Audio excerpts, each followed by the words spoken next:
takk fyrir. Heyrist ekki í mér? Halló, halló. Hæ. Hæ, já, þarna kemur þetta, takk fyrir. Herðu, jæja, ég heiti Guðrún og stofnandi Keeps.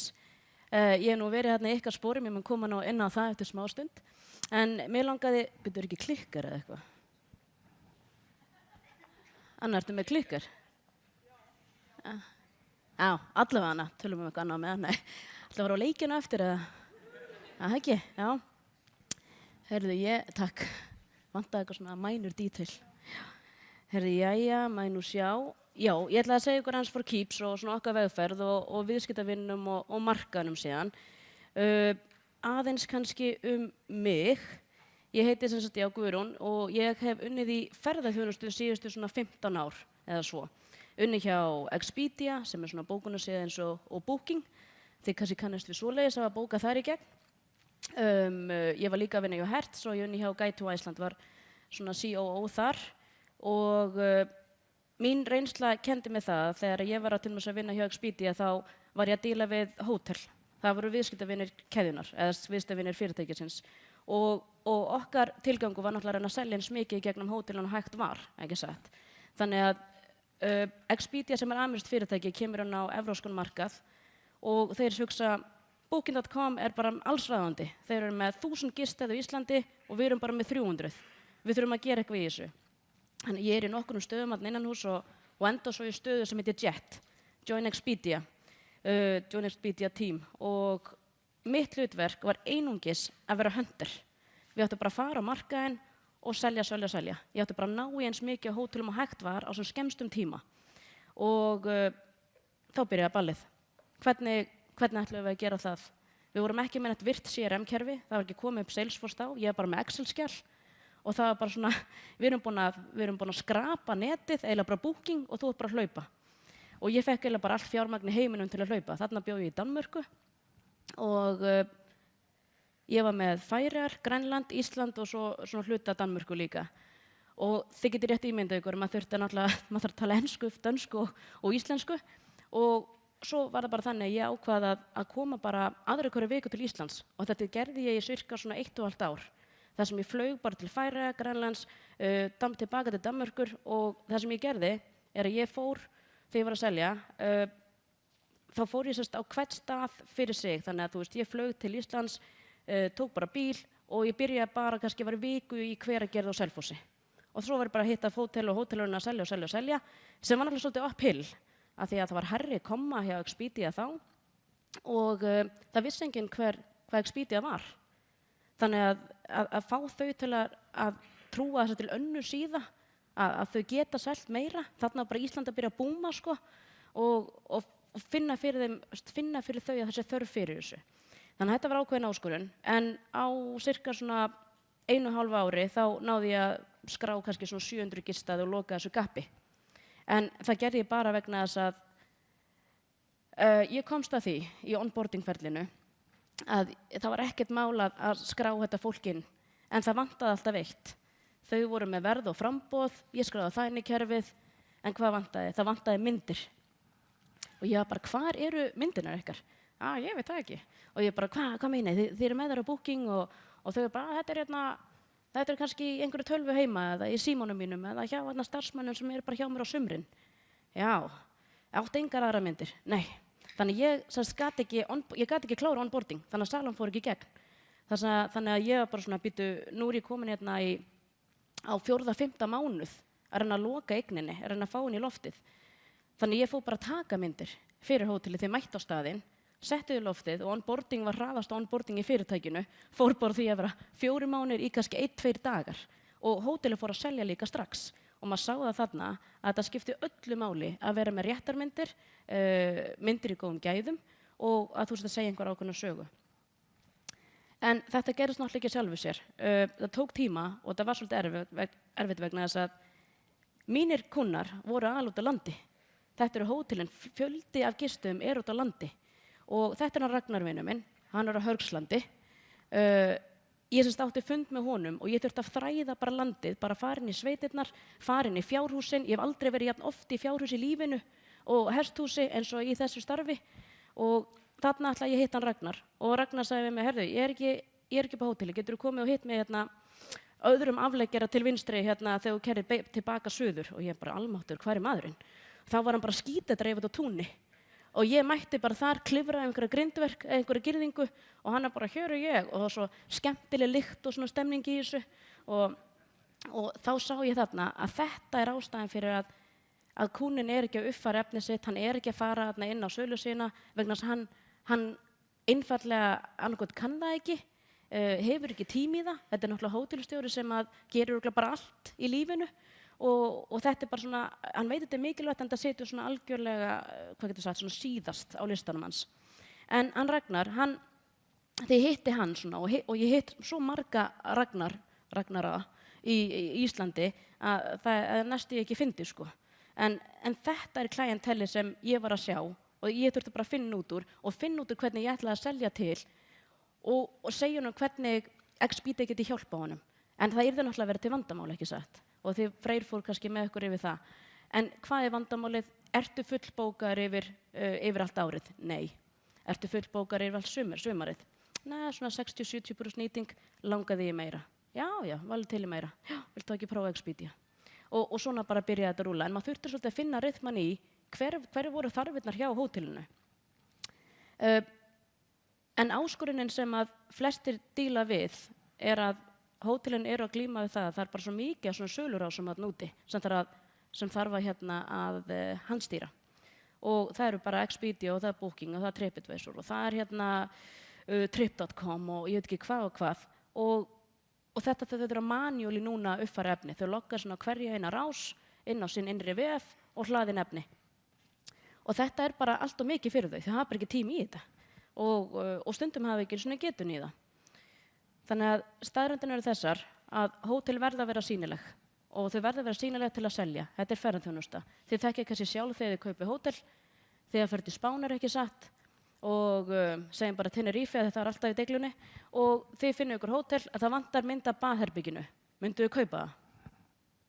Nei, þið myndu halda að vera kakkalakkapartí einhvers staðar, ekki satt. Það er kakkalakkan og þau vilja bara ekki sýna það. Það er eitthvað dubious. Og eins að þið sjáu kannski líka að það kemur svona deluxe room with balcony eða pool view en þið sjáu aldrei myndin af pool view. Er það ekki líka smá svona, er ég að fara að fá pool view eða verða svona, eitthvað svona hotn út gluggann sem við sjáuð. En það skiptir allt miklu máli. Staðreyndin eru þessar að myndir upplýsingar hafa bara bein áhrif á söluna. 90% gististaða nota sölusíður og 75% af ferðamönnum nota samfélagsmiðla til að fá innblástu fyrir ferðalög. Google segir að það þurfi sem mjög mikilvægt og saman með TripAdvisor. Það er bara efni. Það skiptir öllu máli.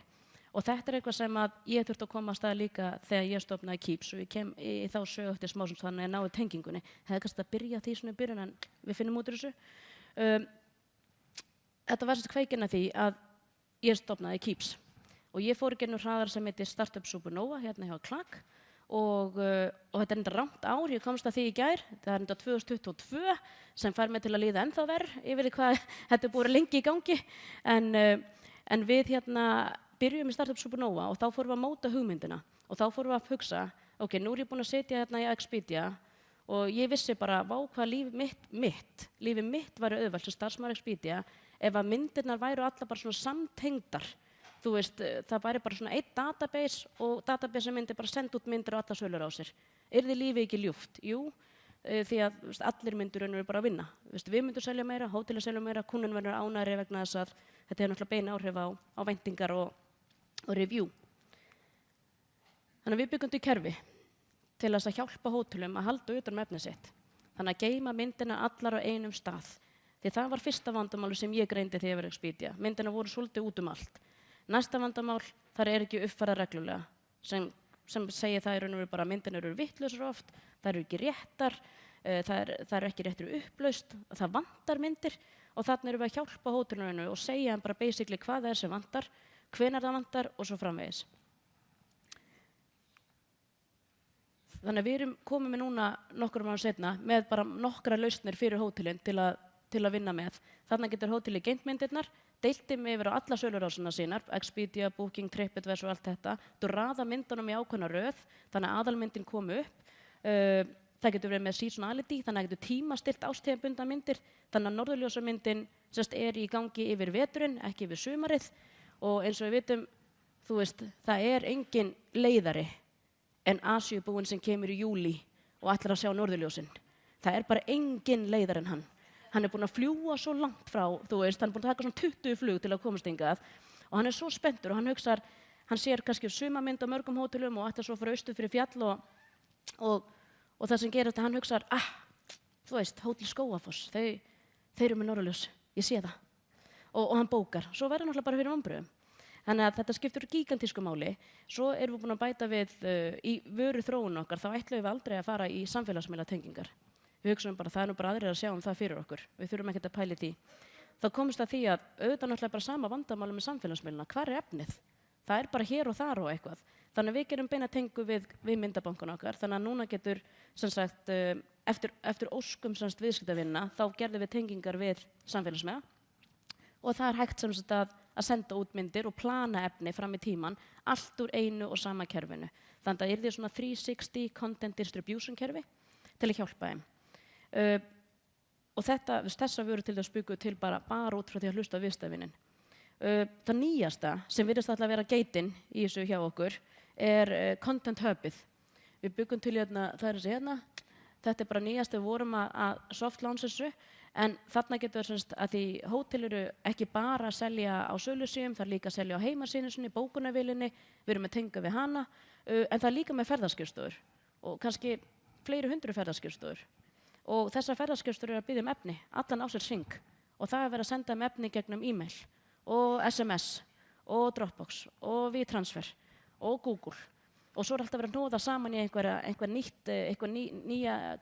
nýjan fólder, það sem einhver baðum, get ég bara fengið að sjá myndirnar af vegamatnum eða get ég bara fengið að sjá myndirnar af aðstöðu fyrir fatlaða. Og þá alltaf verið að hnoða saman í eitthvað og þarna erum við bara búin að búið til self-service tool fyrir ferðaskrifstofur til að ná í efni. Það getur bara leitað. Ég ætla bara, get ég fengið að sjá veganmatinn, get ég fengið að sjá þessa myndir, get ég séð myndböndin, get ég séð presentations og one-pagera og allt þarna bara inni og einum á sama staðnum. Og þetta kom líka út frá bara samtali við viðskiptavini. En hver svo viðskiptavinurinn? Nú erum við búin að heyra mig segja hótel svona 15.000 sinnum. Hótelið, það ekki bara viðskiptavinurinn? Það ekki bara hóteleigandinn þá? Ég meina, nú ég búin að tala við hann bara billjónsinnum í gegnum fyrir störf og oftast það hóteleigandinn, sérstaklega út á landi, sem að þú hittir og að reka staðinn. Hann það vissulega í einhverjum tilfellum, þá það hóteleigandinn. En það hann sem að fara að nota kerfið? Það alltaf hóteleigandinn? Það stóra spurningin. Það sem ég að komast að núna, og nú erum við búin að vera að selja og vera í sölu með hugbúnaðan í nokkur ár, og það sem ég að komast að það ekkert alltaf bara hóteleigandinn. Það getur líka verið markaðsstjórinn, það getur verið fjármálastjórinn, tekjustjóri, yfirmaður, og hótelstjóri þessuna, ekki endilega eigandinn.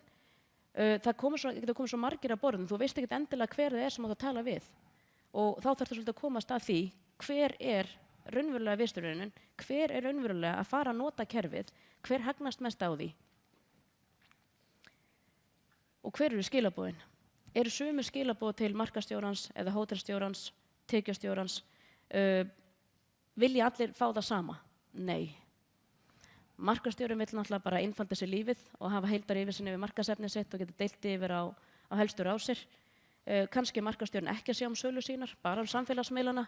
Þá ertu komið hótelstjórans allt inni sem farin að sjá sölusíðurnar.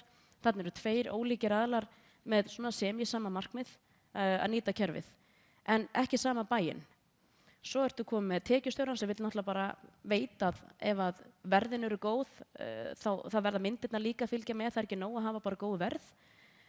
Yfirmaðurinn vill náttúrulega bara efficiency, hann vill náttúrulega hlutinu sem bara gerði hraðar og skilvirkari og það kemur sala út úr því. Svo getur við með blokker og sem geti eftir áhrif á þetta allt saman, það fjármálastjórinn. Hann að fara að góðkenna þennan kostnað? Skilur hann konseptið, hann bara sama? Hann vill kannski bara vita hvað það kostaði og svo málið dautt. Þannig að það þarf að huga að náttúrulega hverjir að þessum eru influencer, hver bæjar, hver decision maker, hver champion og end user. Og það rosa gott fyrir ykkur en að finna út hver ykkar champion því þann getur verið að selja fyrir ykkur. Og við til dæmis erum ég kem alltaf inn á eftir en við erum til dæmis með hótel í Færeyjum að nota okkur og þau eru bara, það bara eitt hótel sem eru orðið bara champion og bara búin að fá nokkur önnur hótel inn til okkar, bara með því að segja hvað þetta er sniðugt.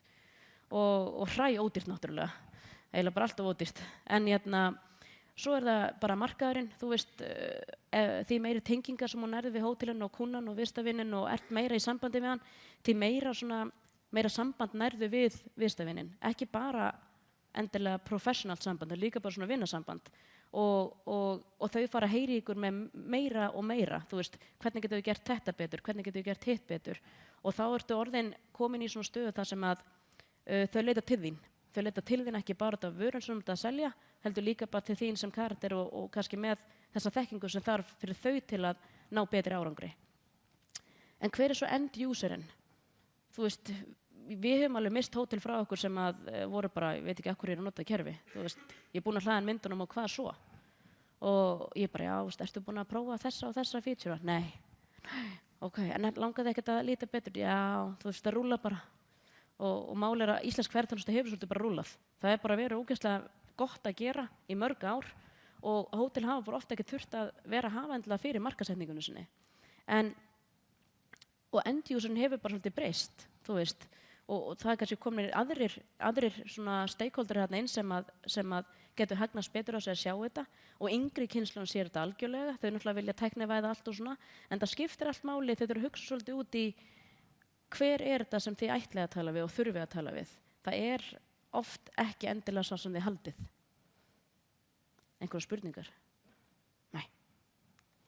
Heyrðu, en hver er þá viðskiptavinurinn okkar núna? Við erum búin að fara alla flóruna. Þú veist, við byrjum að selja til keðjana bara strax í byrjun og þau var bara, nei, hvað er komið marga kuna? Ég bara engan. Þau bara, nei. Svo hugsaðum við, ok, við þurfum að fá fjöldan. Við þurfum að fá fjöldan.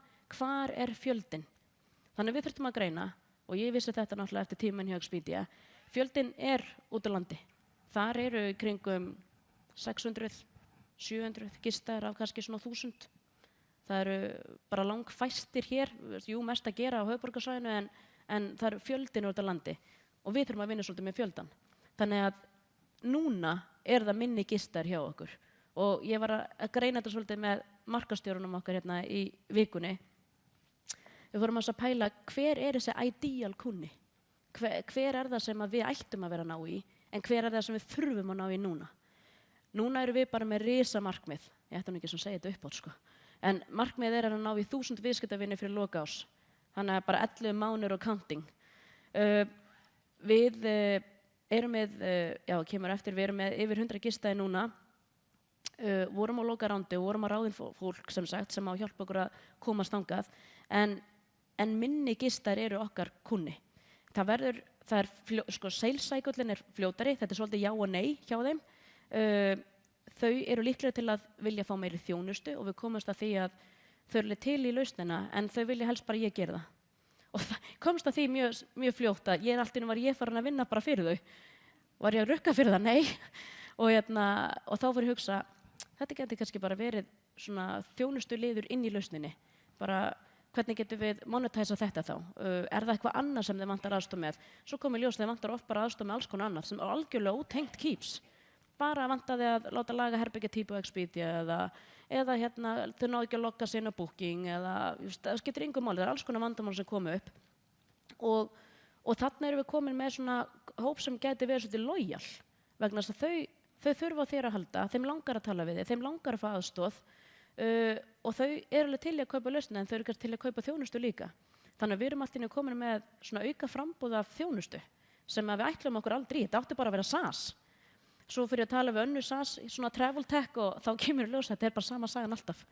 Það vilja allir helst bara að þú gerir hlutin fyrir þau.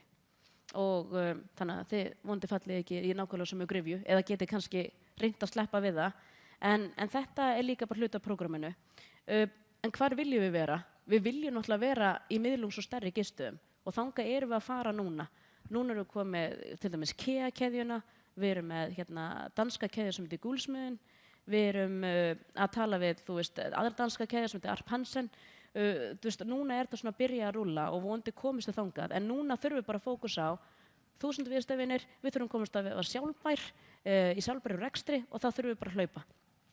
Vandamáli við miðlungs og stærri gista er að það sales cycle-in er lengri.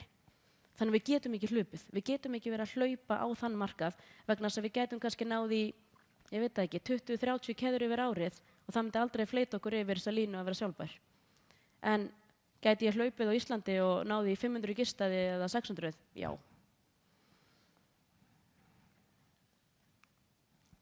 En stærri markaðar er sem sagt, er mjög mikilvægt að pæli því það er náttúrulega hluti kannski, þessi til dæmis glæri úr pitch-dekkinu mínu fyrir fjárfesta.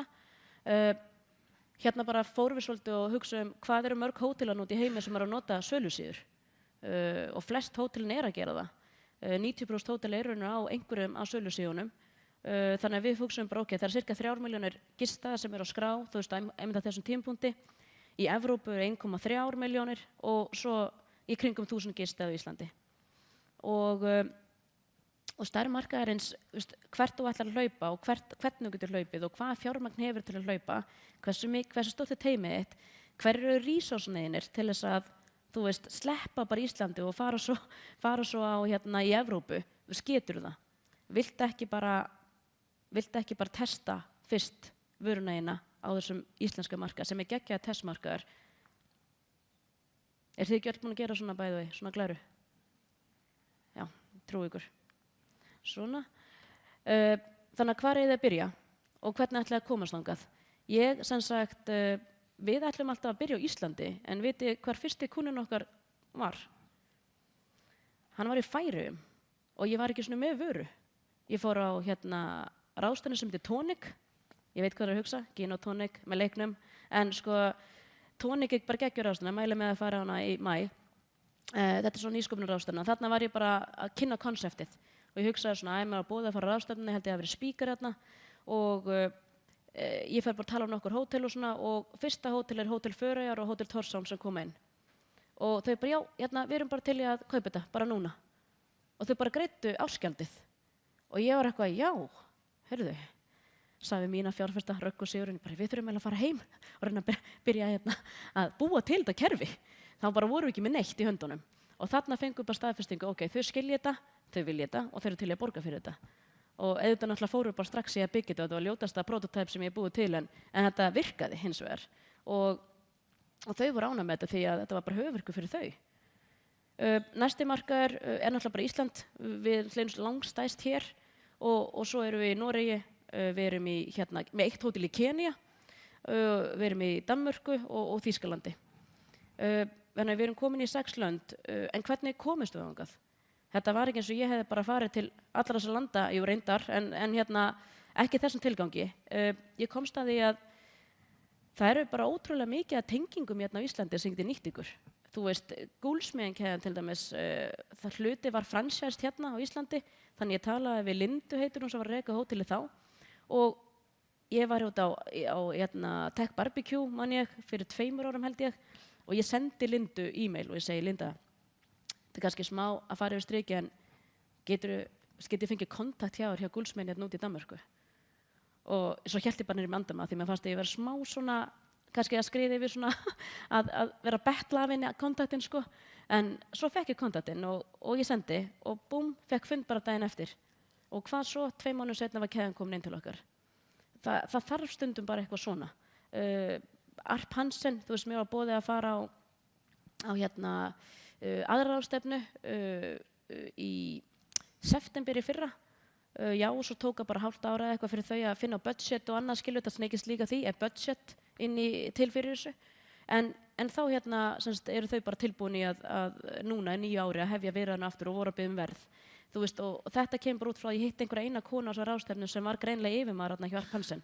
Þú veist, hlutinni getur gert svona, þannig ég mæli rosa mikið með að hvernig ætla að komast þangað þarf svolítið að vera nýta þessar tengingarna bara from day one.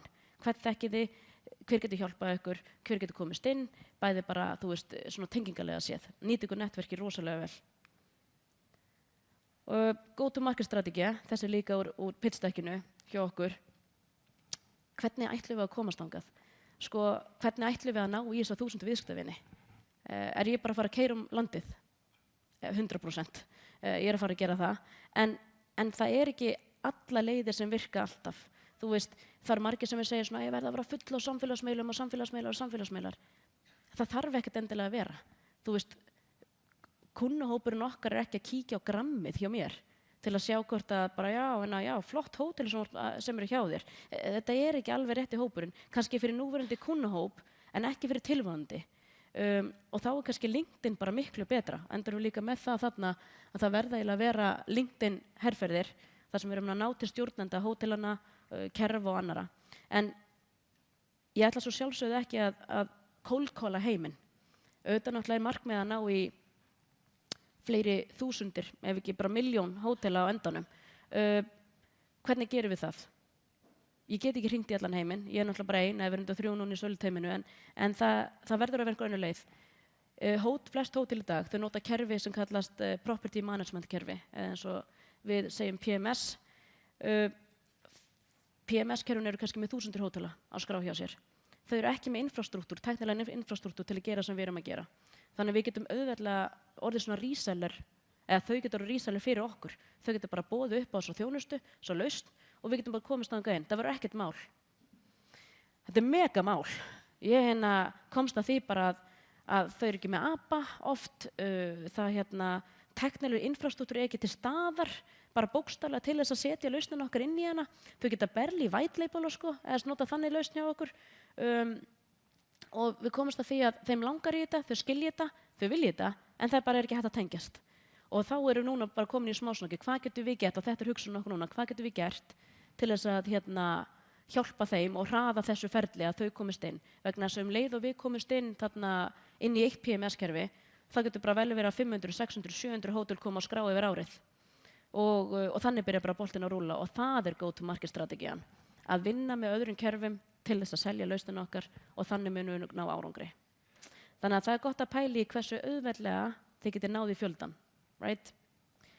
Og viðburðarsýningar, því að nú heyrt mig tala ég nú bara einhverju fyllir inn í gær síðast, segir svona hjá Króberi, sko, það skiptir bara miklu máli að fara á svona viðburði og sýningar. Ferðaþjónustan rosalega stór, það mikið að sýningum í gangi, mikið að fólki, mikið að networki, þannig að þið eru með lausn sem að fittar inn í einhver svona ráðstefnur, þá bara hiklaust, ekki pæli í því, það skiptir svo miklu máli að fjárfesta í þessu. Því þarna náði tengingum og tengingar og þetta gæti ekki skilað ykkur kunnað í dag eða morgun, en það gæti komið seinna. Sko, ég veit ekki svona, hvað 30 mínútur búnir eða? Það rétt mér? Já, við höldum bara áfram. Maður sjá, við lokum árinu með 115 viðskiptavini, við erum í 6 löndum og við erum með 2 keðjur og þessi árangur kemur raunverulega bara því ég hef verið að hlaupa og reyna náttúrulega, sko, við erum búin að vera mjög fáliðuð, ég búin að vera ein, bara örugglega næstu frá upphafi ég og 1 forritari cirka. Og þannig að við höfum verið að búa til lausn, ásamt að selja lausn sem ekki til, ásamt að laga lausna þegar hún brotnar og svo bara halda áfram á nánast engu fjármagni. Núna vorum við einmitt að ráða inn teymi og nú erum við 8. Norðstari okkar náttúrulega að ná í þess 1000 viðskiptavini. Þetta bara hluti á teyminu okkar og ég hef ekki verið með CTO áður, þannig ég hef verið CTO og fjármálastjóri og CEO og alls konar sem C-level sem til eru, sem náttúrulega bara hægir svolítið á hlutunum en hjálpaði samt að halda kannski fókus, að þú veist nákvæmlega hvert þú ætlar að fara. Þið þurfið ekki 8 starfsmenn til að byrja með, en það er óslega gott þegar þið eru komin á þann stað að geta fengið meira fólk og þá skiptir öllu máli aftur, hvernig ætlaði að hlaupin hratt og við geti til að ná þessa viðskiptavini sem þið eru að pæla í. Við erum að fá fólk úr ferðaþjónustunni, bara með 8 til 15 á reynslu úr ferðaþjónustunni. Fengum Sigga, hann var CTO hjá Guide to Iceland, hann var CTO hjá okkur núna og bara því líkur munur, sko. Fyrir það að ég nenni ekki, það bara það tók svo mikið tíma frá mér að sinna tæknimálunum, að hann algjörlega farin að taka það að sér. Lára var hjá GoTo í 7-8 ár. Svo erum við með Auði Ösps, hún nú mjög þekkt í ferðaþjónustunni, áttist eigið aðþreyingafyrirtæki og hún með margar reynslu líka í markaðssetningunni. En ástæðan fyrir ég vildi fá einmitt eins og við öll viljum fá fólk með reynslu til þess að hlaupa hraðar. Það tekur styttri tíma að onboarda þau þekkja öll kerfin, þau hafa lært inn á þetta, þau þekkja kúnnan og svo er bara að hlaupa. Þannig að þetta held ég, sagan mín og ég vildi eiginlega bara ég held þessi sniðugt að leggja mitt bara áherslu á að í lokin að þið pælir rosalega mikið út í hver viðstöðunin ekki endilega út frá ykkur eins og ég gerði í byrjun, ykkur sjálfum, heldur út frá kúnnunum sem við talið við. Og allar okkar vörur núna eru þróaðar með kúnnum og ekki án þeirra. Það er verðina from day one, en það skiptir gigantísku máli vegna þess að það verður betra UI UX hjá ykkur og það verður betra varan ykkur verður betri fyrir vikið. En það ekki? Já, tími fyrir spurningar.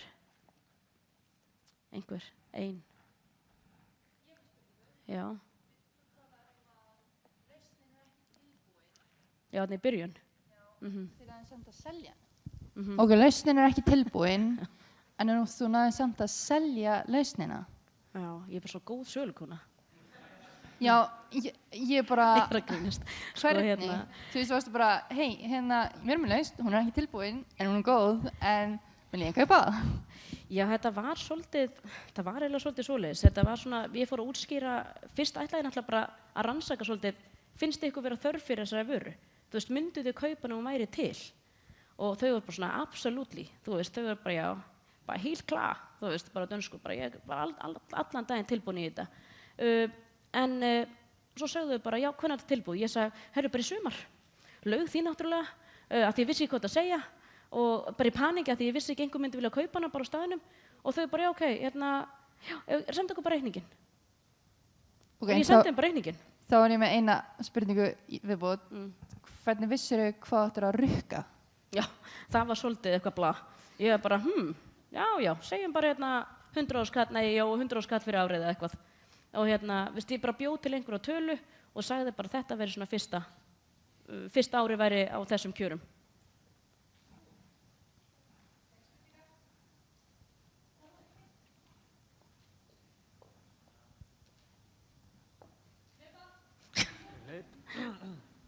Sorry, það einn á undan hérna.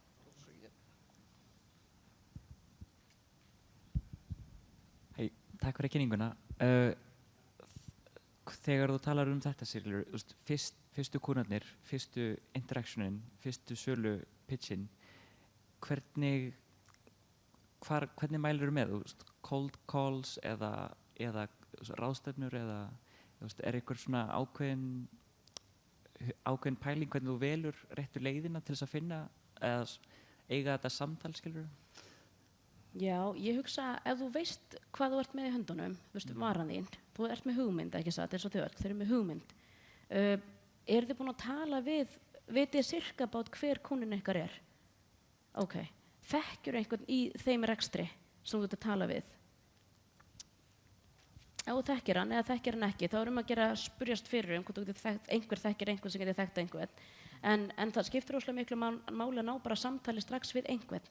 Af því að þá færð þú líka svona hugmynd hvernig á ég að þróa pitchið mitt, hvernig á ég að þróa söluna mína, hvað er ég að fókusa á, hver eru þessi svona gullnu orð sem að fólk vil heyra, sem að þú ert að fara að leysa fyrir þau. Og svo bara aðlagar þér svolítið, snýr svolítið stakkandi vexti með þetta. En ég mæli alltaf með að kynna þér svolítið hver þessi markhópur er sem þú ert að targeta, allan daginn. Og þú þarf bara að gera það sem þú þarft að gera til þess að finna það út. Það er að fara á ráðstefnur, það er að fara í íventa, svona klakar alltaf með einhver íventa sem að fullt af fólki mætir á, þú veist, 100%. Ég náttúrulega vissi allan tíman að það voru hótel hjá mér, Þannig að það var kannski aðeins auðveldara því ég hef búin að vinna í bransanum. Takk. Já, takk fyrir góðan fyrirlestur. Ég að velta fyrir mér með ég er hérna. Ég að velta fyrir mér, þú varst að tala með Instagram og eitthvað svona áðan, að kúnninn kannski ekkert endilega að skoða Instagramið þitt til að sjá hvað þú ert með marga fylgjendur og fólk kannski leggur þessa ofur áherslu á samfélagsmiðla og þá kannski frekar skoða LinkedIn, en þessir vettvangar, eru það þá bara ráðstefnur og aðrir svona cold calls eða er það meira kannski bara svona eitthvað óhefðbundnara markastarf heldur en samfélagsmiðlum svo auglýsingaskilti eða guerilla marketing eða slíkt? Það er svona Það fer svolítið eftir í, þú veist, hvern það targeta? Ég ekkert að gera lítið úr samfélagsmiðlum, þetta virkar vel bara á mörgum sviðum. Þú veist, út af auglýsingar á vöru eða eitthvað slíkt, þú veist, það bara make a sense, skilurðu. Bara, þú veist, með veitingastað, 100% myndi ég vera bara á samfélagsmiðlum allan daginn, sko. En hvað er pointið? Veist, maður hugsa svolítið, hvað er pointið með að nota þessa miðla? Ætlar að vera einhverju billboardi? Hvað er þetta að selja? Bíl? Hvað er það sem þetta fara að setja fram? Ertu með budget í það líka? Það þarf svolítið að horfa á það líka, þetta kostar allt saman. Að keyra auglýsingar á Google og samfélagsmiðlum kostar líka, lúmst, og ætlar að gera það bara greimt, þá verður eiga fyrir því. Ég kólkóla allan daginn, ég gera það ennþá. Ég bara hringi, ég bara með lista sem ég stál frá Expedia, því ég hætti, ekki segja neinum. En þetta í brainstormi það ekki, góð saga.